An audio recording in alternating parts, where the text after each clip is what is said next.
बिस्मिल्लाहिर्रहमानिर्रहीम। अस्सलाम वालेकुम डियर स्टूडेंट्स, कैसे हैं आप? इस दुआ के साथ कि अल्लाह आपके इल्म में इजाफा करे और आपसे दिन के काम ले। हम अपनी आज की वीडियो को स्टार्ट करते हैं। हमारी आज की वीडियो का टॉपिक है यूनिट नंबर 7 करप्शन यानी कि बदअनवानी। इसकी ट्रांसलेशन को हम कर चुके हैं और आज इंशाल्लाह एक्सरसाइज को सॉल्व करेंगे और मैं अपनी पूरी कोशिश करूंगी कि आपको हर चीज़ को आसान लफ्ज़ों में बयां कर सकूँ। अल्लाह का नाम लेकर अपनी वीडियो को स्टार्ट करते हैं। Read the meanings of these words, दिए गए अल्फाज के मायने को पढ़े।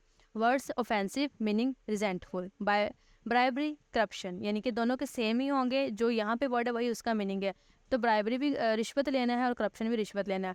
नरेटेड कहना, टोल्ड भी कहना, बताना। डिवेस्टिंग तबाह या झटका लगना, शॉकिंग भी झटका लगना। रिपेंटेड शर्मिंदा होना, पछताना। अशेम्ड भी शर्मिंदा होना। नेक्स्ट है आंसर द फॉलोइंग क्वेश्चन, दिए गए सवालात के जवाब दीजिए। और मैंने इंशाल्लाह अपनी पूरी कोशिश किया कि आपको आसान लफ्ज़ों में और आपको शॉर्ट क्वेश्चन के जो आंसर्स हैं वो दूँ। तो फर्स्ट क्वेश्चन है, वाई वॉज मिस्टर शान नॉट लाइक्ड बाय अदर्स, के दूसरा जो दूसरे थे वो मिस्टर शान को क्यों पसंद नहीं करते थे? बिकॉज ही वॉज रूड, वो बदतमीज़ थे। ऑफेंसिव और तौहीन अमीज़ यानी कि रवैया दूसरों के साथ था। करप्ट थे, बदनवान थे। एंड डिमांडेड ब्राइब्स, और वो रिश्वत का मुतालबा करते थे। फॉर ही सर्विसेज, अपनी खिदमात के लिए। एज अ मिनिस्टर, एक मिनिस्टर होने के नाते। सेकंड क्वेश्चन है, how was the farmer treated by mister शान, के जो किसान था उसके साथ मिस्टर शान ने कैसा सलूक किया? द फार्मर वाज ट्रीटेड, जो किसान था उसके साथ सलूक किया गया रूडली बाय मिस्टर शान, मिस्टर शान ने उसके साथ बहुत ज़्यादा बदतमीज़ी वाला सलूक किया। क्वेश्चन नंबर 3 हमारे पास है, व्हाई डिड आवर रसूल मोहम्मद सल्लल्लाहु अलैहि वसल्लम से अबाउट करप्शन, के हमारे रसूलुल्लाह सल्लल्लाहु अलैहि वसल्लम ने इस बदअनवानी जो थी उसके मतलब आप सल्लल्लाहु अलैहि वसल्लम ने क्या कहा? तो इसका आंसर है, आवर रसूल हज़रत मोहम्मद सल्लल्लाहु अलैहि वसल्लम सेड दैट, आप सल्लल्लाहु अलैहि वसल्लम ने कहा, करप्शन इज़ फॉरबिडन, के जो है रिश्वत लेना है ये हराम है। एंड अ बिग सिन, और ये बहुत बड़ा गुनाह है। अच्छा, तो ये हदीस का मफहूम था जो कि मैंने आपको बताया है। अच्छा जी, अब क्वेश्चन नंबर 4 है, व्हाट इंसिडेंट चेंज मिस्टर शान, के ऐसा कौन सा हादसा था जिसने मिस्टर शान को तब्दील करके रख दिया था? तो इसका आंसर है that the incident that change mister शान, के वो हादसा जिसने मिस्टर शान को तब्दील करके रख दिया, was when his own son became a victim, ये तब हुआ जब उनका अपना बेटा जो था वो हादसे का शिकार हुआ। ऑफ हिज करप्ट प्रैक्टिसेस, उनकी जो बदनवानी के जो अमल थे उनका जो था वो शिकार हो गया, तब वो उनके जो थे वो बदल गए थे। अच्छा जी, what should we do to avoid corruption, के हमें जो है करप्शन को से इज्तनाब करने के लिए क्या करना चाहिए? तो इसका हमारे पास आंसर है कि टू अवॉइड करप्शन, के करप्शन से बचने के लिए वी शुड बी ऑनेस्ट, हमें ईमानदार होना चाहिए। इन आवर एक्शंस, अपने अमल में। शो लॉयल्टी, और हमें वफादारी दिखानी चाहिए। एंड टेक रिस्पॉन्सिबिलिटी, और हमें जो है जिम्मेदारी लेनी चाहिए। फॉर आवर डीड्स, अपने अमल की, कि जो हम काम करते हैं उनकी। अच्छा जी, 6 क्वेश्चन है, डू यू थिंक, कि आपको लगता है corruption is a bad thing, कि जो करप्शन है वो एक बुरी चीज़ है? वाई, क्यों? ये भी बताना। Explain in a few sentences, चंद जुमलों में। अच्छा, अगर आपको लग रहा है कि मेरी स्पीड बहुत तेज़ है तो आप इसको स्लो कर लें, बिकॉज आपको पता है कि वीडियो ऐसे बहुत लंबी हो जाएगी, एक्सरसाइज बहुत ज़्यादा है। तो आंसर है yes, corruption is a bad thing, कि जी हाँ, जो करप्शन है वो बहुत बुरी चीज़ है। ठीक है, करप्शन मतलब रिश्वत लेना। अगर किसी के को काम करते तो उसको पैसे लेके वो काम करना। इट डिस्ट्रॉयज ट्रस्ट, तो ये जो है एतमाद उसको भी तबाह करता है। वीकन्स ऑर्गेनाइजेशंस, के जो तंजीमें होती हैं और उनको ये कमज़ोर बना देता है। स्टॉप प्रोग्रेस, और जितनी जो है वो तरक्की है उसको ये फिर रोक देता है। And negatively impact society as a whole, और पूरी जो है माशरा उसके ऊपर ये अपने मनफी असरात को मरतब करता है। इट लीड्स टू अनफेयर, ये जो है अनफेयर डिस्ट्रीब्यूशन, के जो नाइंसाफ़ी की जो तकसीम है उसकी तरफ लेके जाता है। ऑफ थिंग्स, चीज़ों की। ठीक है, अनजस्टिस है, नाइंसाफ़ी। एंड लॉस ऑफ फेथ, और जो है एतमाद है उसको भी कम करता है। इन लीडरशिप की आदत में। एंड गवर्नेंस, कि किसी चीज़ को जो है वो गाइड करना, किसी चीज़ को चलाना, तो उसमें भी ये जो है करप्शन वाला काम जो है बहुत ज़्यादा ख़राब करता है। अब हमारे पास आ जाते हैं listening and speaking skills. Read and practise the dialogue below. Amjad, hello. Kamran, hello. Amjad, how are you, तुम कैसे हो? Amjad, I am fine. Kamran, मैं ठीक हूँ। व्हाट अबाउट यू, तुम्हारा क्या हाल है? I was looking for you everywhere, तो मैं तुम्हें हर जगह तलाश कर रहा था। Kamran, I am also fine, मैं भी ठीक हूँ। वाई, क्यों? व्हाट हैपेंड, क्या हुआ? Amjad, I wanted to invite you, मैं तुम्हें दावत देना चाहता हूँ। To my birthday party at home, मेरे घर पे जो मेरी सालगिरह की दावत है। इट इज़ ऑन मंडे, ये पीर को है। एट 6:30 PM, 6:30 बजे। Be sure to join me, तो मुझे लाजमी जो है वो तुम ज्वाइन करो, शामिल हो। I will wait for you, मैं तुम्हारा इंतज़ार करूँगा। कामरान, ओह वाओ, श्योर, बिल्कुल। आई विल बी देयर, मैं वहाँ हूँगा। Thank you so much for inviting me, बहुत बहुत शुक्रिया मुझे दावत देने का। अमजद, यू आर वेलकम, तुम्हें खुश आमदीद। I have to go now, मुझे अब जाना होगा। I have to invite some other friends also, मुझे दूसरे दोस्तों को भी जो है वो दावत देनी है। Kamran, okay bye. अमजद भाई। In groups ask students to debate on how good deeds can lead to a good life. अब आपने ग्रुप के अंदर जो है वो डिस्कशन करनी है स्टूडेंट्स के साथ कि किस तरह से जो अच्छे नेक अमल है हमें वो एक अच्छी ज़िंदगी की तरफ लेके जाते हैं। नेक्स्ट है vocabulary use of a dictionary. अब डिक्शनरी का इस्तेमाल हम किस तरह से करते हैं, इसमें सबसे पहले आते हैं parts of a dictionary. Number 1 है एंट्री वर्ड्स है, डेफिनेशन है, गाइड वर्ड्स है, pronunciation, parts of speech, pronunciation, guide and then है ओरिजिन। अब इसको हम वन बाय वन पढ़ते हैं। फर्स्ट वन है एंटर वर्ड्स। एंट्री वर्ड से मतलब पता चल रहा है कि किसी वर्ड को एंटर करना। एंट्री वर्ड्स है कि लफ्ज़ को एंटर करना, मतलब कि डिक्शनरी में जब आपने कोई लफ्ज़ ढूंढना तो उसको एंटर करना। A dictionary entry is a set of information, कि जो डिक्शनरी की एंट्री है वो अल्फाज के मजमुआ होता है मालूमात का, दैट डिस्क्राइब्स अ वर्ड और फ्रेज, जो किसी भी लफ्ज़ को या फ्रेज जुमले को बयां करता है। डेफिनेशन तारीफ करना।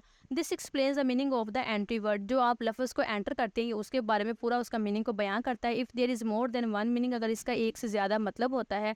The definition is divided by numbers, तो फिर उसकी नंबर्स के हिसाब से उसकी डेफिनेशन को डिवाइड कर दिया जाता है। Also an example sentence is often used, और इसके अलावा जो है एक मिसाल के तौर पे जो एक जुमला वो भी इस्तेमाल किया जाता है to make the meaning clearer, यानी कि आपको उसकी मिसाल भी दी जाती है। मैं अगेन कह रही हूँ, अगर आपको स्पीड तेज़ लग रही है तो आप स्पीड को कम कर लें, क्योंकि वो वीडियो बहुत लंबी हो जाती है, इस वजह से थोड़ी स्पीड तेज़ करनी पड़ती है। गाइड वर्ड्स, लेकिन आपको इंशाल्लाह मैं हर चीज़ को जो है डिटेल में ज़रूर बताऊँगी। अब है गाइड वर्ड, यानी कि जो आपने वर्ड दिया है उसके बारे में मज़ीद मालूमात। गाइड वर्ड इस देखिए, गाइड से पता चल रहा है किसी चीज़ की रहनुमाई करना, तो मतलब जो आपने वर्ड दिया उसको कैसे गाइड करना। A guide word is a word, ये वो लफ्ज़ होता है और अ सेट ऑफ वर्ड्स या अल्फाज का मजमुआ होता है, printed in the top corner, के जो टॉप कॉर्नर होता है, जैसे ये टॉप कॉर्नर है, ये यहाँ पे इस तरह से टॉप कॉर्नर के ऊपर होता है ऑफ डिक्शनरी पेज के ऊपर, टू इंडिकेट द फर्स्ट और last item of that page, यानी कि उस पेज के ऊपर जो पहले जो आखिरी आइटम है उसको जो है दिखाने के लिए। प्रोनाउंसिएशन, यानी कि किस तरह से हम किसी चीज़ को बोलते हैं। Words are separated into syllables. अब जो अल्फाज सिलेबल में सेपरेट होते हैं, अब इसका क्या मतलब है सेपरेट होते हैं, जैसे हम कोई लफ्ज़ को बोलते हैं तो उसके जब हम पार्ट से डिवाइड करें, जैसे मैं लफ्ज़ बोल देती हूँ पाकिस्तान, तो हम पहले पाकिस्तान, तो इस तरह से 3 हिस्सों में डिवाइड हो गया, तो इसे होते हैं syllable. And teach you how to pronounce the entry word, और आपको ये बताते हैं कि आपने उस लफ्ज़ को किस तरह से बोलना है। It tells you which syllable is stressed, और आपको ये भी बताता है कि किस सिलेबल के ऊपर ज़्यादा जोर दिया गया। जैसे मैं लफ्ज़ बोलती हूँ पाकिस्तान, तो हमारा किस के ऊपर जो किस के ऊपर ज़्यादा हमारा जोर आता है। तो पार्ट ऑफ स्पीच है। अब this tell you what part of speech the word define is, the word is, यानी कि जो लफ्ज़ आप ढूंढ रहे हैं ग्रामर में जाके वो किधर जो है फॉल करेगा, आपका एडजेक्टिव होगा, वर्ब होगा, नाउन होगा, ये क्या होगा, ये होते हैं part of speech. It tell you if the entry word is noun, ठीक है, वही बात आ गई, एडजेक्टिव, वर्ब और नाउन, प्रीपोजिशन, कंजंक्शन, क्या आपको ये बताता है। देन है प्रोनाउंसिएशन गाइड, अब हमें प्रोनाउंसिएशन पे गाइड करेगा, पहले वर्ड पे किया, अब हमें प्रोनाउंसिएशन में किस तरह से हमने लफ्ज़ को बोला है। This guide explains the meanings of the symbols, की ये जो सिम्बल की तरह होते हैं, ठीक है, ये जो प्रोनाउंसिएशन होती है सिम्बल्स की तरह होती है, यूज इन प्रोनाउंसिएशन, जो कि उसमें इस्तेमाल की जाती है। It is normally located in the front of a dictionary, और नॉर्मली तौर पे जो डिक्शनरी का फ्रंट होता है वहाँ पे इस्तेमाल होती हैं। And the bottom of every page, हर पेज के लास्ट पर। It is usually separated from the page by a line, यानी कि इसका मतलब है कि जैसे ये मिसाल के तौर पे एक पेज है ना, तो जैसे पेज के ऊपर जैसे भी आपको ये लाइन नज़र आ रही है, अब यानी कि ये जिस तरह से अगर आप समझ लें कि ऊपर सारा डिफाइन हो गया था, अब नीचे ये एक लाइन लगा के और नीचे उसको ऐसे डिफाइन के इस तरह से उसको डिवाइड कर देता है, और इस place in a coloured box, या तो इस तरह से होगा कि इस तरह से पेज के एंड पे लाइन लग जाएगी, और आपको जो है ये, जैसे मैं मिसाल तौर पे आपको एक मिसाल देती हूँ, जैसे मिसाल के तौर पे ये समझ लें आप एक पेज है, ठीक है ना, अब ये पेज एक है, अब इसके पेज के ऊपर सारे ऊपर कर दिया उन्होंने, और यहाँ से एक लाइन लगा के उसको सेपरेट कर दिया। अब या तो वो आपको ऐसे नीचे सारा बता देते हैं, या उन्होंने कहा कि एक छोटा सा ऐसे बॉक्स बन जाएगा, और उस बॉक्स के अंदर, कलर्ड बॉक्स के अंदर वो चीज़ें इसको बता देंगे, ठीक है, कलर्ड बॉक्स के अंदर इस तरह से। ओरिजिन है, ओरिजिन का मतलब होता है किसी चीज़ का कहाँ से वो बिलोंग करती है, जैसे हम कहते हैं कि वो उसका ताल्लुक लाहौर से है, उसका ताल्लुक पाकिस्तान से, तो मतलब वो बेसिकली वहाँ से बिलोंग करता है। ओरिजिन का मतलब ये होता है। It shows the origin of the entry word, के जो लफ्ज़ आपने एंटर किया है उसका वो कहाँ से ओरिजिन करता है, ये बताता है। Locate the different parts of dictionary and notice there meaning. अच्छा, ये जो हमने अभी सारा कुछ पढ़ा है ना, अभी उन्होंने आपको एक पेज ये बता दी कि डिक्शनरी के ऊपर इस तरह से पेज होता है, और यहाँ यहाँ वो चीज़ें लोकेट होती हैं, ठीक है। अब आपने इनको एक दफ़ा देख लेना। बस यहाँ से मैं आपको एक चीज़ बता दूँ, जो मैंने अभी प्रोनाउंसिएशन की बात की थी ना, सिम्बल्स में होती है, इस तरह से सिम्बल्स होते हैं, देखें, जैसे टी हम बोल जाते हैं, या ऐसे अल्फाज की, ये देखें ऑब्जेक्टिव है, ये जो नाउन है सारा, और यहाँ पे ये एन यानी कि बताया ये पार्ट्स ऑफ स्पीच की कहाँ फाल करता है, और ये यहाँ पे आपको इंटेंट इस लेवल का बताया है। इसी तरीके के साथ जो है वो सारा, अब आपने जो मैंने आपको बताया वो इसी तरीके के साथ ही ऊपर है, इसको अब आपने एक दफ़ा देख लेना है, ठीक है। अच्छा जी, अब यहाँ पे ये बताया उन्होंने, this picture shows you the different parts of a dictionary, ठीक है। अब ये आपको डिफरेंट पार्ट्स बताने, जैसे डेफिनेशन है, इंक्लूडिंग एवरी वर्ड की, guide word, pronunciation, part of speech, definition and origin, ये सारा कुछ अब उन्होंने एरो लगा के एक पेज बता दी क्या यहाँ वो फॉल करते हैं। अब आपने उनको एक दफ़ा अपनी और अंडरस्टैंडिंग के लिए देख लेना है। अब use a dictionary to answer the following question. अब आपने डिक्शनरी को यूज़ करना और इन सारे क्वेश्चन के आंसर्स देने। इसका मकसद बताने का आपको ये है कि डिक्शनरी में ये सारी चीज़ें पाई जाती हैं। जैसे write the plural form of the word man. अच्छा जी, अब वर्ड मैन है तो मैन की, अच्छा मैं यहाँ से लिखे आपको यहाँ से साथ साथ बताती हूँ। अच्छा जी, अब यहाँ पे उन्होंने हमें क्वेश्चन कहा था कि जी plural form of the word man की जो लिखे हैं वो क्या है। अब वो जी है मैन। अब इसमें आपको ट्रिक मैं आपको ये बताती हूँ मैन कैसे है। अक्सर देखिए हम ए और ई लिख देते हैं, लेकिन आपने इसका याद यहाँ से इस तरह से रखना है कि जब मैन के अंदर ए आएगा ना तो ए का मतलब आपने समझ लेना, ए का मतलब होता है एक, तो मतलब एक आदमी। और अगर ई आएगा तो ई से आपने उसका फिर रखना है कि ई वाले में ज़्यादा है, ई तो मैन है। सेम वुमन का भी ऐसा है, वुमन में जिसमें ए आएगा तो मतलब एक औरत, ए से एक, और बाकी ई या ई से फिर आपने यही रख लेना कि ज़्यादा है, ठीक है। The word fantastic contains 3 syllabus. यहाँ से पूछा था कि जो उन्होंने कि जो कितने उसके अंदर सिलेबल है, तो यहाँ पे 3 है। अब सिलेबल कैसे हैं मैं आपको बता दी, देखें जैसे वो वर्ड मैं बोलती हूँ, मैंने आपको बताया कि हम इसमें देखें फैन टेस और टिक, ठीक है। हमने तीन तीन हिस्सों में इस लफ्ज़ को जब बोलते हैं फैंटेस्टिक, हम 3 वर्ड में उसको करके जो है वो डिवाइड करके बोलते हैं, तो इस तरीके के साथ ही होगा। अच्छा जी, नेक्स्ट है which part of speech is the word quickly. अब ये जो क्विकली है ये कौन सा पार्ट ऑफ स्पीच है। अभी हमारा एडवर्ब। अब कैसे पता चलेगा एडवर्ब है। एडवर्ब हमेशा अपने बात ये याद रखनी है कि एडवर्ब वो होता है जो हमें वर्ब के बारे में और मजीद बताता है। और इसकी एक सबसे ज़्यादा निशानी बड़ी ये होती है कि इस तरह के जिसके लफ्ज़ होते हैं ना एंड पे एल वाई ली आता है, ठीक है ना, एल वाई ली आता है, तो सिंपल से उससे याद रखते हैं ना आपने ये एडवर्ब है। नंबर 4 है the abbreviation of the word adjective. क्या थी जी, वो ADJ है। अच्छा, एब्रीवेशन का मतलब होता है कि हम एक पूरा लफ्ज़ है ना, जैसे पूरे अभी इतने बड़े स्पेलिंग है, उसको जब हम शॉर्ट फॉर्म में करके इस्तेमाल करते हैं उसे हम कहते हैं एब्रीवेशन। और एडजेक्टिव की हम AD और J के तौर पर उसको इस्तेमाल करते हैं। अच्छा जी, 5th वन है the origin of the word. हमसे पूछा था कि इंटेंट जो है वो उसका क्या है। तो जी इसका जो ओरिजिन है वो लेटिन वर्ड था इंटेंटस, ये वर्ड था। अब पास्ट पार्टिसिपल का मतलब होता है माजी में जाकर उसकी थर्ड फॉर्म, तो ये था उसकी इंटेंडर, ये उसकी वह। और इसका मीन्स है to stretch out aim at, यानी कि इंटेंड यानी कि किसी चीज़ का कोई मकसद होना, किसी चीज़ को करना, ये होता है उसका मायने। अच्छा जी, अब नेक्स्ट हमारे पास आ जाते हैं, नेक्स्ट हमारे पास आ जाते हैं modal verbs. Modal verbs are used to express certain hypothetical conditions such as advice और कैपेबिलिटी और request. There is a full list in the next section. अच्छा जी, सबसे पहले मॉडल वर्ब्स वो होते हैं जो हम इस्तेमाल करते हैं किसी को नसीहत करने के लिए, या हम अपनी काबिलियत दिखाने के लिए कि मैं ये चीज़ कर सकता हूँ या मैं नहीं कर सकता, या रिक्वेस्ट करने के लिए या दरख्वास्त करने के लिए हम मॉडल वर्ब्स का इस्तेमाल करते हैं। अब उन्होंने कहा है कि आपको कि इसकी जो लिस्ट है वो नेक्स्ट सेक्शन में मिल जाएगी, बट हम पढ़ते आगे। They are used alongside a main verb. अब ये मेन वर्ब के साथ इस्तेमाल होते हैं। मेन वर्ब क्या होता है कि जो सब्जेक्ट काम करता है, मतलब वो खत लिख रहा है, वो क्या काम कर रहा है, वो लिख रहा है। वो सो रहा है, वो क्या काम कर रहा है, वो सो रहा है। वो खाना पका रही है, वो क्या काम कर रही है, वो जो है पका रही है। तो हाँ, ये इस तरह के तो हो गए मेन काम, लेकिन उनके साथ भी इस्तेमाल होता है। अब किसके लिए, तो चेंज इट्स मीनिंग स्लाइटली, उसका आराम से मायने कुछ बदल देता है। Because they are auxiliary verbs, और उनको ऑक्सिलरी वर्ब्स हम कहते हैं। They can not be used on their own, लेकिन अगर हम उनको अकेले इस्तेमाल करें तो वो इस्तेमाल नहीं होते। मजीद उनके बारे में पढ़ते हैं। अच्छा जी, words used for modal verbs, वो वाले अल्फाज जो मॉडल वर्ब्स के लिए इस्तेमाल होते हैं, अब वो है can, can not, may not, not, should, will, shall, could, might, तो ये इसके लिए इस्तेमाल होते हैं। Consider the difference between these two example. जैसे आई स्विम एवरी ट्यूसडे, कि मैं हर मंगल को स्विम करता हूँ, तैरता हूँ। तो अब क्या कह रहे हैं, I can swim every Tuesday, कि मैं हर मंगल को तैर सकता हूँ। देखिए हमने बताया था कि पॉसिबिलिटी, काबिलियत अपनी एक दिखाना, तो अब वो कैन का कह रहा है कि हाँ मैं हर मंगल को तैर सकता हूँ। The first example is a simple factual statement, कि जो पहली थी वो तो एक सिंपल सी बात थी। The speaker participates in a swimming activity every week on Tuesday, कि इसमें तो सिर्फ वो बता रहा है कि सिंपली को हर जो है मंगल को तैराकी करता है। लेकिन the second example use the modal verb can. अब उसने कैन जो मॉडल वर्ब था कैन को इस्तेमाल किया, क्या करने के लिए, notice how the meaning changes slightly. अब कितने आराम से मायने बदल गए। यहाँ पे वो बता रहा था कि मैं हर ट्यूसडे को करता, लेकिन अब वो यहाँ पे बता रहा है कि मैं कर सकता हूँ, कि मैं हाँ हर मंगल को जो कर सकता हूँ। The speaker does not swim every Tuesday, ठीक है, वो ये बता रहा है कि वो हर मंगल को स्विम नहीं करता, लेकिन they are saying they are capable of swimming, लेकिन वो ये कह रहे हैं कि हाँ वो हर मंगल को स्विमिंग कर सकते हैं। इफ़ दे नीड टू, अगर उन्हें ज़रूरत हुई, इट इज़ हाइपोथेटिकल। तो अब इसका मतलब है कि ये बताना अपनी काबिलियत कि हाँ मैं ये चीज़ कर सकता हूँ। अब ये लिस्ट बता दी गई है, who when to use modal verbs along with example, कि कब कब आपने इनको इस्तेमाल करना है। जैसे अब है कैन नॉट, कुड नॉट। अब इसकी किस लिए, अगर आपने बताना ये एबिलिटी कि हाँ मैं ये काम कर सकता हूँ या मैं ये काम नहीं कर सकता, फिर आपने इस्तेमाल ही करने हैं। जैसे इट शोज़ वेदर और not the subject is able to do something, ये तब बताता है कि जब कोई सब्जेक्ट ये बताता है कि मैं ये काम नहीं कर सकता। जैसे एग्जाम्पल है शी कैन स्पीक 3 लैंग्वेजेस, कि वो 3 ज़बानें बोल सकती है, अब ये उसकी काबिलियत है। The boy can not play the guitar. Okay, वो जो गिटार को नहीं बजा सकता, ये भी उसकी इनकी हुई इनएबिलिटी कि वो इस काम को नहीं कर सकता। अब last year he had been the fastest runner. तो ठीक है, अब इस तरीके के साथ हम कैन और कैन नॉट को हम इस्तेमाल करते हैं। अब है मे नॉट और नॉट। अब ये परमिशन है कि अगर हमें किसी चीज़ की इजाज़त देनी तो अब हम इसको इस्तेमाल करते हैं। If you want to ask permission to do something, अगर आपने कोई चीज़ करनी है, आप उसके लिए आप इजाज़त लेते हैं, तो तब आप इनका इस्तेमाल करते हैं। एग्जाम्पल, स्टूडेंट में नॉट वेयर जीन्स के जो तालबात हैं वो जीन्स को नहीं पहनेंगे। मे आई लीव अर्ली टुडे, कि क्या आज मैं जल्दी चला जाऊँ, ये इजाज़त ले रहा है। नेक्स्ट है माइट, पॉसिबिलिटी, यानी कि मुमकिन इज़हार करना कि हाँ ये काम हो सकता है। When we are not sure about something in the present और फ्यूचर, कि जब हमें ये लगे कि हम माजी या फ्यूचर में कब हम ये काम करेंगे, तो फिर हम इसका इस्तेमाल करते हैं इनके शक व शुबात में। जैसे इट माइट रेन टुडे, हो सकता है आज बारिश हो जाए। He might come and visit us next year, हो सकता है कि वो नेक्स्ट ईयर आए और हमें जो है वो विजिट करे। तो अब है वुड, विल और कैन। अब ये है रिक्वेस्ट करने के लिए, जब हमने किसी से कोई रिक्वेस्ट करनी, दरख्वास्त करनी। If you want to ask someone else to do something, अगर आप किसी से कुछ कहना चाहते हैं करने के लिए, फिर आप इसका इस्तेमाल करते हैं। जैसे will U turn that music down, कि क्या तुम इस म्यूजिक को थोड़ा सा कम कर दोगे। अब ये आप रिक्वेस्ट करें। क्या नहीं, बोरो योर पेन प्लीज, क्या मैं आपका जो है पेन उधार ले लूँ, आप ये भी रिक्वेस्ट करें।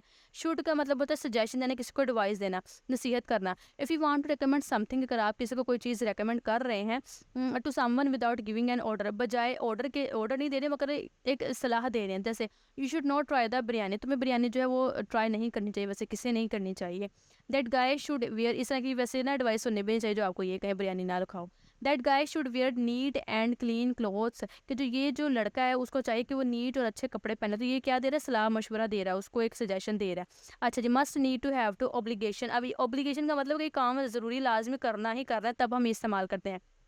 It expresses a necessary action, जो नेसेसरी जो बहुत ज़रूरी काम है उनके लिए इस्तेमाल होता है। Such as an obligation, duty, requirement, के जैसे कि जॉब है किसी की, तो इस तरह से लाजमी वो हम तब इसके लिए करते हैं। We must wait for our boss to arrive before we open, हमें अपने बॉस का इंतज़ार करना चाहिए लाजमी तौर पर इसे ओपन करने से पहले। You do not need to come if you do not want to, तुम्हें जो है वो नहीं आना चाहिए अगर तुम नहीं चाहते। ठीक है, अब है वुड और विल। इन्विटेशन ऑफर, अगर किसी को आपने इन्वाइट करना है, to offer to do things for people और to invite them to do something, के लोगों को जो है वो दावत देना, मदऊ करना कुछ चीज़ करने के लिए। Would you like to play golf with this Friday, क्या तुम इस जो फ्राइडे जुमे को गोल्फ खेलोगे। Will you come to my party tonight, क्या तुम मेरी पार्टी में आज रात आओगे। तो ये जो है क्या है, ये इन्विटेशन देना है, दावत देना है। नेक्स्ट है मस्ट और कैन नॉट। अब यह है प्रोबेशन, क्या मतलब है इसका, कि वो चीज़ें जो करनी अलाउ नहीं है। It is use to show something that is strictly prohibited, ये वो करने के लिए इस्तेमाल होता है कि जो सख्ती से मना है, नॉट अलाउड है। जैसे you can not drive in this country, कि तुम इस मुल्क में ड्राइव नहीं कर सकते अनलेस, बस किस्मत से, इफ़ यू आर ओवर 18, कि अगर तुम 18 से हुआ हो। अब नेक्स्ट है you must not use your phone in class, कि तुम्हें अपने फ़ोन को क्लास में इस्तेमाल नहीं करना है। अब नेक्स्ट हमारे पास उन्होंने कहा make sentences of the following modal verbs. अब ये वर्ब्स दे देंगे, इनका हमने इस्तेमाल करके इसको सेंटेंस को बनाने हैं। जैसे अब है हमारे पास है would, I would like some water, कि मैं कुछ पानी को पसंद करूंगा। नेक्स्ट है मस्ट, मतलब कि ज़रूरी लाजमी इस काम को करना ही करना है। मस्ट है you must finish your homework, कि तुमने अपने होमवर्क को जो है वो लाजमी तौर पर जो है ख़त्म करना चाहिए। कुड है पॉसिबिलिटी दिखाना कि मैं ये कर सकती हूँ। She could play the piano, वो पियानो को बजा सकती है। एंड माइट है, ठीक है, कि इजहार दिखाना कि हाँ ये हो सकता है। They might go to park, हो सकता है वो पार्क आ जाए। शको शुबा का इज़हार करना। अच्छा जी, कैन नॉट है मतलब कि सलाहियत दिखाना कि वो काम वो नहीं कर सकता। ही कैन नॉट स्विम, कि वो स्विम नहीं कर सकता। ठीक है, अच्छा जी, अब नेक्स्ट हमारे पास आ जाते हैं जी कंजंक्शंस। अब ये क्या होते हैं, फंक्शन ऑफ कंजंक्शंस और transition devices use for a person. अब सबसे पहले तो पर्सन के लिए इस्तेमाल होते हैं, लेकिन ये क्या होते हैं, there are many transition devices which are use for a person. A few of them are, जैसे उन्होंने बता दिया, बिकॉज, सो और फॉर, सो और फॉर। अच्छा, अब मैं आपको एक चीज़ यहाँ से बताती हूँ, चलिए पहले पढ़ लो फिर बताती हूँ। जैसे ट्रांजिशन डिवाइसेस अब क्या है, बिकॉज, सो, फॉर, ये अल्फाज होते हैं। अब इनकी example, I do not like to play with dolls, के मैं गुड़ियों के साथ खेलना पसंद नहीं करती। Because it is too childish, के बहुत बचकाना है।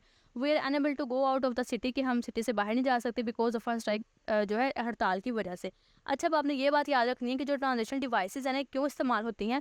आपने ये जब दो जुमले हैं उनको जोड़ने के लिए, ये दो जो पैराग्राफ हो जाए उनके दरमियान ताल्लुक पैदा करने के लिए ये इस्तेमाल होती है। अब देखिए यहाँ पे जो बिकॉज है, इसने इन सेंटेंस को जो है वो आपस में जोड़ा। अगर मैं ये कहूँ I do not like to play with dolls, मैं जो है गुड़िया के साथ खेलना पसंद नहीं करती। अगर मैं इतना सेंटेंस से बोलती तो आपको समझ आ गई है कि ठीक है नहीं पसंद करती। लेकिन अब बिकॉज के साथ आगे और मजीद इन्फॉर्मेशन दे दी क्योंकि बहुत बचकाना है। तो अब यानी कि ये कि पूरा एक ये सेंटेंस हमें इसकी समझ भी आ जाती है ट्रांजिशन में, लेकिन ये सिर्फ एक और के साथ लिंक करने के लिए जो है सेंटेंस को ये इस्तेमाल होता है। तो ये होता है transition. I am not coming to school today, मैं आज स्कूल नहीं आऊँगी, so kindly grant me leave for absence, कि मुझे मेरी जो गैर हाजिरी की जो है वो एक जो है दरख्वास्त मेरी दे दें। तो ठीक है, ये इस तरह से दो जुमलों को आपस में कनेक्ट करने के लिए इस्तेमाल होता है। शी इज़ टू यंग, वो बहुत ज़्यादा जो है वो नौजवान है, so she can not go to this movie, तो इस वजह से वो मूवी के लिए नहीं जा सकती। अब for the purpose of understanding the student psyche, की जो बच्चे हैं उनकी साइकी समझने के लिए the teacher arrange activity for the class, तो टीचर ने जो थी वो क्लास में एक सरगर्मी रखी। तो ट्रांजिशन डिवाइसेस आपने यही याद रखनी है कि जब भी दो ऐसे जुमले जो एक जुमले की मुकम्मल बात समझ में आ रही है तो साथ दूसरे को कनेक्ट करके बात अगर बतानी है तो हम इसके लिए इस्तेमाल करते हैं अल्फाज को। अब है use the following transition devices in your sentences. अब हमें ये अल्फाज दे दिए गए हैं, हमें इनको लेके अपने जुमलों में इस्तेमाल करना है। जैसे अब है इन ऑर्डर टू, तो अगर इस इन ऑर्डर टू कि अगर कोई काम करना है तो फिर हमें ये करना पड़ेगा। I need to study hard, कि मुझे जो है बहुत ज़्यादा पढ़ाई करनी पड़ेगी in order to pass a test, अगर मुझे टेस्ट को पास करना है। विद दिस पर्पस, किसी मकसद के साथ। शी प्रैक्टिस्ड एवरीडे, वो हर रोज़ जो है वो प्रैक्टिस करती है, मश्क करती है। With this purpose of becoming, इस मकसद के साथ बिकमिंग अ डांसर, कि उसको जो है वो एक डांसर बनना है, अ बेटर डांसर। अच्छा जी, नेक्स्ट है गिवन दैट, यानी कि ये होता है अपनी एक इजहार राय देना, एक वजह बयान करना। Given that it is raining, क्योंकि बाहर बहुत बारिश हो रही है, वी शुड ब्रिंग अम्ब्रेलास, तो हमें छत्रियाँ लेके जानी चाहिए। अच्छा, नेक्स्ट है इन व्यू। इन व्यू का मतलब है किसी की जो है वो मद्देनजर क्या रखता है, किसी का इसके ऊपर क्या जो है वो ख्याल है। इन view of the upcoming event, इस ख्याल में कि जो आने वाला एक तकरीब आ रही है, वी शुड स्टार्ट, तो हमें तैयार कर देने चाहिए। प्रिपेयरिंग अर्ली, तो हमें जल्दी से इसके बारे में जो है वो तैयारियां जो है वो कर लेनी चाहिए। नेक्स्ट आ जाती हैं एडजेक्टिवल फ्रेजेस। अब एडजेक्टिव तो आपको पता है कि किसी भी चीज़ की खूबी या खामी को हम कहते हैं, और फ्रेज हम कहते हैं ये जुमला, एक छोटा सा जुमला तो नहीं हम कहेंगे, लेकिन ये फ्रेज वो होता है, देखिए इसमें ना सब्जेक्ट होता है ना वर्ब होता है। अगर ये अकेला हो तो आप इसको बिल्कुल भी अच्छे से समझ नहीं सकते। तो an adjective phrases refers to a group of words comprising of an adjective, तो ये वो होते हैं जो अल्फाज का मजमुआ होते हैं लेकिन एडजेक्टिव को कंप्राइज करते हैं। यानी कि क्या है, मिसाल के तौर पे देखिए, the girl in the red shirt is my best friend, कि वो लड़की जो रेड शर्ट में वो मेरी बेस्ट फ्रेंड है। अब आपको पता है कि जो एडजेक्टिव होता है वो कलर्स भी होते हैं, तो अब इसमें इसको क्या कंप्राइज करा था, रेड शर्ट को उसकी, तो ये हमने यहाँ जैसे पढ़ा कि एडजेक्टिव उसको करते हैं। अब नेक्स्ट है why are you going outside in such stormy weather, यानी कि सिंपल आपने जुमले के अंदर ये देखना कि जहाँ पे एडजेक्टिव के ऊपर जोर दे दिया गया ना, उस चीज़ की खूबी खामी आ रही, बस आपने सिंपल उसी चीज़ को कर लेना है। अब नेक्स्ट जैसे slow and steady win the race, ठीक है, जो स्लो था बहुत आहिस्ता था, उसने रेस को जीत लिया। अब ये हमें उन्होंने कहा है कि आपने जो है make sentences of the following adjectival phrases की, ये जो आपको दिए गए हैं, आपने इनके जो है वो जुमले बनाने हैं। अब जैसे फर्स्ट हमारे पास आ जाती है सो डिलीशियस। अब सो डिलीशियस का मतलब क्या है, एक चीज़ है बहुत ज़्यादा यम्मी है, बहुत मज़ेदार है। तो the cake is so delicious, के जो केक था वो बहुत ज़्यादा मज़े का था। अब ये इसमें सो डिलीशियस आ गया केक का, ये हमारी हाईलाइट होगी। अब सो साइलेंट एंड क्वाइट, के बहुत खामोश और क्वाइट भी बहुत ज़्यादा खामोश। तो the library was so silent and quite, के जो लाइब्रेरी है वो बहुत ज़्यादा साइलेंट एंड क्वाइट है। अब थर्ड है फुल ऑफ ट्रबल्स, के मुश्किलात से भरपूर होना। हर life seemed full of troubles, को उसकी ज़िंदगी लगती है कि वो बहुत ज़्यादा मुश्किलात से भरी पड़ी है। ये मैंने बहुत मुश्किल से आपके लिए इतने शॉर्ट और इजी बनाए ताकि आपको याद करने में बिल्कुल भी मुश्किल ना हो। अ रिलीजियस मैन, एक ऐसा मजहबी आदमी, he is a religious man, वो मजहबी आदमी है। वेरी केयरफुली, बहुत एहतियात के साथ। She handle the fragile vest very carefully. अच्छा, फ्रेजाइल का मतलब है कि ये एक इस तरह से जो है वो एक पौधा कह लें, दरख्त होता है, छतरी नुमा होता है येलो से कलर का, तो ये वो जो उसका वेस्ट है उसने उसको बहुत जो था हैंडल किया बहुत आराम के साथ। अच्छा, अब नेक्स्ट हमारे पास आ जाते हैं पास्ट परफेक्ट टेंस। अब पास्ट परफेक्ट टेंस ये होते हैं जी, इस्तेमाल किस लिए होते हैं, यूज फॉर पास्ट सेक्शन, जो माजी में हो गए उनके लिए, ऑलरेडी फिनिश्ड, पहले से ख़त्म हो चुके थे, when another past action happened, यानी कि जब दूसरा कोई माजी में एक्शन स्टार्ट हो उससे पहले ही ख़त्म हो गए थे। लेकिन यहाँ पे मैं आपको एक ज़रूरी इसमें एक थोड़ी सी हिंट दे दूँ, आपको ये बता दूँ कि जो हमारे पास परफेक्ट टेंस है वो वाले होते हैं कि जो इनके एंड पे आता है चुका था, चुका हूँ, चुका था, चुका या लिया था, ये इस तरह के इसके जो है ना एंड पे वो आते हैं। और इसका ये आपको अफर्मेटिव का मतलब होता है वो काम जिसमें हाँ में हो, नेगेटिव नहीं में, और इंटरोगेटिव सवाल, और ये उनका आपके पास आ जाता है सेंटेंस स्ट्रक्चर। और नेक्स्ट हमारे पास उन्होंने कहा read the following sentences and notice the structure of past perfect tense. अब आपको दिए गए जुमले, अब इनमें आपने जो है वो इनका सेंटेंस स्ट्रक्चर नोट करना है। जैसे I went home after I had completed my task, घर आने से पहले मैं अपना काम मुकम्मल कर चुका था। अब इसके अंदर हमारे पास क्या आ जाता है, जो पास्ट में देखें हमने पढ़ा कि हम हैड लगाते हैं और उसके बाद में थर्ड फॉर्म, तो जो कंप्लीटेड है ना ये थर्ड फॉर्म लगी क्योंकि इसके साथ ईडी लग गया, तो ये हमारा यहाँ पे ये हुआ। नेक्स्ट है did she come late to school yesterday, क्या वो कल स्कूल लेट आई थी। तो अगेन हमारे पास यहाँ पे देखें, अब यहाँ पे सिर्फ कम हमारे पास है, यानी कि थर्ड फॉर्म सिर्फ कम है, तो हम ये हमारा पास्ट में चला गया। पास्ट परफेक्ट में he had not read the book before yesterday, वो कल से पहले अपने किताब को उसने नहीं पढ़ा था। तो अगेन यहाँ पे देखिए हमारा हैड लगा है ना, क्योंकि पास्ट परफेक्ट में हम हैड लगाते हैं, हैड लगा है, और रीड रेड हम इसको पढ़ेंगे, ये थर्ड फॉर्म पास्ट परफेक्ट में चलेगी इसलिए हम इसको रेड पढ़ेंगे। दे हैड ईटन मैंगोज, वो जो थे आम खा चुके थे। अगेन यहाँ पे हैड है क्योंकि हमने पढ़ा है सेंटेंस स्ट्रक्चर में हैड इस्तेमाल होता है साथ, और वर्ब की थर्ड फॉर्म, तो ईटन उसकी थर्ड फॉर्म थी। अब next read the following sentences and change them into negative and interrogative forms, ये दिए गए आपको सेंटेंस और इनको हमने नेगेटिव में करना है और इंटरोगेटिव में करना है, यानी कि सवालिया में और मनफी में। अच्छा, अब सबसे पहले आप इसको देखें। अब फर्स्ट हमारे पास जो ओरिजिनल सेंटेंस है वो ये है, Amna had completed her assignment, कि आमना ने अपनी असाइनमेंट को कंप्लीट कर लिया before she went to school, अपने स्कूल जाने से पहले वो अपने असाइनमेंट को कंप्लीट कर चुकी थी। अब इसका सादा सा सेंटेंस स्ट्रक्चर क्या है, देखिए सबसे पहले सब्जेक्ट उन्होंने लगाया आमना, इसके बाद हैड लगाया, फिर पास्ट पार्टिसिपल यानी कि वर्ब की थर्ड फॉर्म यानी कि कंप्लीटेड, और फॉर्म ऑफ वर्ब लगा दी है, और अपना सेंटेंस को सारा वैसे ही आ गया। अब हमने जब इसके बनाने हैं नेगेटिव बनाना, तो हमने क्या नेगेटिव में सेंटेंस स्ट्रक्चर हमारे पास है, सबसे पहले सब्जेक्ट लगाना है, आमना लगा दिया, हैड था हमने हैड लगा दिया, फिर हमने नोट लगाना है, फिर पास्ट पार्टिसिपल यानी कि थर्ड फॉर्म लगानी है, और बाकी सेंटेंस हमने सारा वैसे ही लगा देना है, ठीक है, कि वो अपना काम मुकम्मल नहीं कर चुकी थी। अच्छा, अब जैसे इंटरोगेटिव सवालिया होगा कि क्या वो अपना काम जो है वो असाइनमेंट स्कूल जाने से पहले कर चुकी थी, तो इसमें हमारे क्या कहते हैं, सबसे पहले आपने हैड लगाना है, फिर आपने सब्जेक्ट, और फिर आपने थर्ड फॉर्म यानी कि कंप्लीटेड, तो सारा का सारा सेंटेंस हमारा वैसे ही आ जाएगा। अब उसके बाद में नेक्स्ट है he had drawn the sketch of a house before yesterday, कि वो कल से पहले ही घर का खूबसूरत जो था वो बना चुका था, तो अब ड्रॉ कर चुका था। अगेन अब इसमें देखें, सबसे पहले हमने क्या पढ़ा, हमने सबसे पहले सब्जेक्ट लगाना है, सब्जेक्ट के बाद हमने हैड के बाद नॉट, ये ड्रॉन इनके वर्ब की थर्ड फॉर्म, और पूरा का पूरा सेंटेंस वैसे कि वो कल से पहले जो था वो घर का खूबसूरत उसको नक्शा तैयार नहीं कर चुका था। अब इंटरोगेटिव है सवालिया, तो सवालिया में सबसे पहले हमने लगाना है सब्जेक्ट, उसके बाद हमने सबसे पहले हमने अपनी हैड यानी कि हमने अपना पास लगाना है, हैड के बाद हमने सब्जेक्ट, और उसके बाद में पास्ट पार्टिसिपल इनके थर्ड फॉर्म ड्रॉन, और पूरा का पूरा सेंटेंस वैसे ही कि क्या वो जो है कल से पहले घर का नक्शा तैयार स्केच तैयार कर चुका था। I drafted my plan before I started work, कि मैं अपना काम करने से पहले अपने प्लान को ड्राफ्ट कर चुका था। अब इसमें अगेन हमारा नेगेटिव कैसे बनेगा, हम सबसे पहले जो है सब्जेक्ट लगाएंगे हैड, उसके बाद हमने नोट लगाना है, और थर्ड फॉर्म यानी कि ड्राफ्टेड ईडी लगा देंगे, सेम पूरा सेंटेंस वैसे जाएगा। तो ठीक है कि क्या मैं जो है वो मैं अपना काम करने से पहले अपने जो प्लान्स हैं उनको ड्राफ्ट नहीं कर चुका था। इंटरोगेटिव में सवाल अगेन हैड पहले आएगा, फिर सब्जेक्ट आएगा, और फिर ड्राफ्टेड यानी कि पास्ट पार्टिसिपल थर्ड फॉर्म, और पूरा का पूरा सेंटेंस वैसे कि क्या मैं अपने काम का जो काम शुरू करने से पहले अपने जो प्लान्स हैं उनको ड्राफ्ट कर चुका था। ठीक है, ड्राफ्ट करने का मतलब होता है कि अगर आपने को काम करना है आप उसकी सारी डिटेल्स लिख लेते हो, अच्छा मैंने ये करना है, इसके बाद मैंने ये करना है, पूरा एक प्लान बना लेते हैं। व्हेन वी रीच्ड स्कूल, जब हम स्कूल पहुंचे, द बेल हैड ऑलरेडी रंग, हमारे स्कूल पहुंचने से पहले जो बेल थी वो बज चुकी थी। तो मैंने आपको बताया चुका था, चुकी थी वगैरह इस तरह के अल्फाज एंड पे आते हैं, या लिया था ली थी। अगेन अब इसमें देखिए व्हेन वी रीच स्कूल, के जब हम स्कूल जो है पहुंचे, the bell had not already rang, तो यहाँ पे हमने पढ़ा कि हमने हैड जो कब लगाना हमने वर्ब के बाद, तो यहाँ पे हमारा हैड लग गया, नॉट लग गया, और ऑलरेडी रंग यानी कि ये रंग जो है वर्ब की थर्ड फॉर्म लग गई। तो क्या हम हमारे स्कूल पहुंचने से पहले जो बेल थी वो नहीं जो है वो रंग हो चुकी थी कि नहीं बची थी। अगेन अब इंटरोगेटिव कैसे होगा कि हम पहले सब्जेक्ट लगाएंगे, और उसके बाद में हमने अपना जो है वो ऑलरेडी लगा दिया, और रंग यानी कि हमारा यहाँ पे सेंटेंस के अकॉर्डिंग हमने जाना है, हमारा सब्जेक्ट ये है क्योंकि इसके बारे में बात हो रही, और उसके बाद में वर्ब की थर्ड फॉर्म लगा देनी, और पूरा सेंटेंस हमारा फिर वैसे आ जाएगा कि क्या हमारे स्कूल पहुंचने से पहले जो थी वो बेल वो थी वो रंग हो चुकी थी, इनके बच चुकी थी। अच्छा जी, अब उसके बाद में हमने ये सेंटेंस कर लिया। नेक्स्ट हमारे पास जो एक्टिविटी आ जाती है वो आ जाती है जी पंचुएशन। अब पंचुएशन आपको पता है कि जहाँ पे आपके जो मैंने लाइन्स लगाई ये दैट मीन्स ये मिस्टेक्स हैं आपने, ठीक है, यहाँ नोट कर लेना कि कहीं कैपिटल जब डॉट लगता है उसके बाद कैपिटल वाला वर्ड आता है, और उसके बाद में जो है यहाँ पे कॉमा वगैरह जो भी थी यहाँ पे मिस्टेक थी, ये इसके लिए मैंने आपके आसानी के लिए आपको यहाँ पे ऐसे लिख के दे दिया।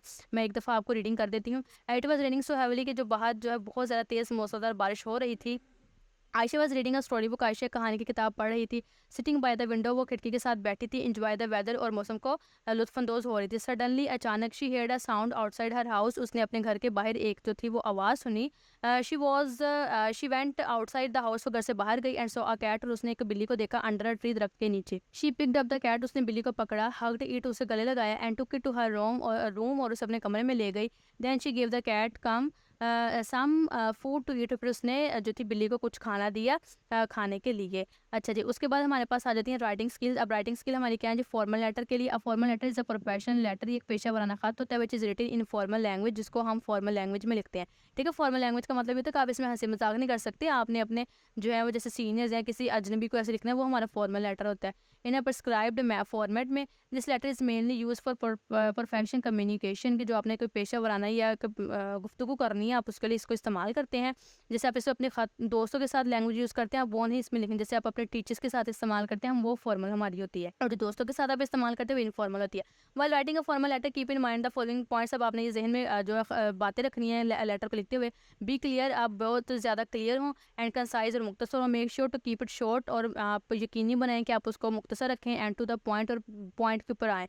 Use a right format of a letter, letter का जो एक राइट फॉर्मेट है उसको इस्तेमाल करें, इंक्लूडिंग ऑल द एलिमेंट्स, जो लेटर के एलिमेंट्स हैं। Use a formal and professional tone, आपने प्रोफेशनल टोन जो उसको इस्तेमाल करना है, यानी कि कोई हंसी मजाक वगैरह नहीं करना। Avoid any slang and be respectful, कि आपने कोई इस तरह का जुमला इस्तेमाल नहीं करना स्लैंग के जो आप अपने दोस्तों के साथ इस्तेमाल करते हैं, और आपने एहतराम के दायरे में रहना है। प्रूफ रीड योर लेटर, यानी कि आपने अपने खत को लिखने के बाद दोबारा पढ़ना है।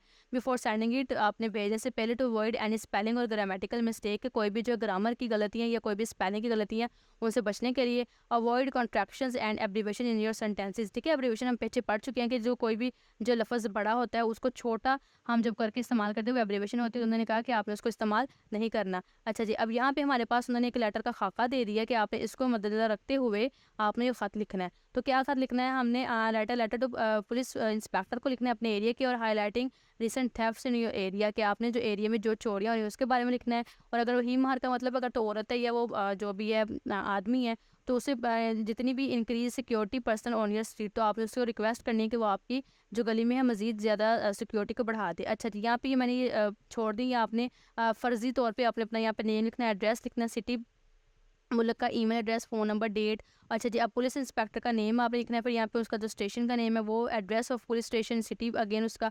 और अब ये सब्जेक्ट आ गया कि हम किस लिए लिख रहे हैं, हम रिक्वेस्ट कर रहे हैं कि हमारे जो एरिया में जो है वो सिक्योरिटी को बढ़ा दे। अब जैसे डियर पुलिस इंस्पेक्टर, अब उसका नेम लिखना है। I am writing to address recent thefts in our area, कि मैं ये खत को लिख रहा हूँ कि जो हमारे एरिया में भी चोरियाँ हुई उनको बताने के लिए, एंड रिक्वेस्ट इंक्रीज सिक्योरिटी, और इसीलिए आपसे दरख्वास्त कर रहा हूँ कि आप जो है सिक्योरिटी को बढ़ा दें। There have been rising incidents, यहाँ पे बहुत सारे जो हादसा बढ़ गए हैं, कॉजिंग कंसर्न्स अमंग रेजिडेंट्स के, जो तशवीश का इजहार पैदा करे रहायशों के दरमियान। इंक्रीज जो है वो पुलिस प्रेजेंस इज़ क्रूशल, के जो पुलिस की मौजूदगी को बढ़ाना है वो बहुत ज़रूरी है। टू कैच क्रिमिनल्स, के जो मुजरिम हैं उनको पकड़ने के लिए। एंड इंश्योर कम्युनिटी सेफ, और आपने जो है कम्युनिटी को सेफ बनाना यकीनी बनाए। इम्प्रूव्ड सिक्योरिटी मैयर्स, जो सिक्योरिटी के मैयर्स हैं, हिफाजती मैयर्स हैं, उनको बेहतर बनाएं, आर एसेंशियली बहुत ज़रूरी है फॉर प्रिवेंटिंग थेफ्ट, चोरियों से बचने के लिए। एंड प्रमोटिंग, और जो है वो फ़रोग देना है अ सेफ़र लिविंग इन्वायरमेंट, के जो एक महफूज लिविंग रहने वाला माहौल है उसको। आई लुक फॉरवर्ड, और मैं मुंतज़र हूँगा टू योर पॉजिटिव रिस्पॉन्स, आपके मुस्बत जवाब का, एंड एक्शंस और अमल का। And please feel free to contact me for further assistance, के अगर आपको मज़ीद मालूमात चाहिए तो आप मेरे से कॉन्टैक्ट करें। सिंसियरली, अगर आगे आपने अपना नेम लिख देना है, ठीक है। अच्छा स्टूडेंट्स, ये थी आज की वीडियो। सबसे पहले तो आई नो कि मेरी स्पीड बहुत तेज़ थी, और उसका रीज़न ये था कि वीडियो फिर 40-45 मिनट्स पे जो है मस्ट चले जाती है, ठीक है ना। तो इस वजह से लेकिन चीज़ें मैंने आपको पूरी डिटेल में हर चीज़ को बताया, आपने स्लो कर लेनी थी स्पीड। आपने थैंक्स फॉर वॉचिंग, और अगर आपको वीडियो अच्छी लगी तो वीडियो को लाइक और चैनल को सब्सक्राइब कर दें। इंशाल्लाह मिलते हैं नेक्स्ट वीडियो में, तब तक के लिए आपने क्या करना है, आपने अपना रखना है बहुत सारा ख्याल। अल्लाह हाफिज़, फ़ी अमानिल्लाह।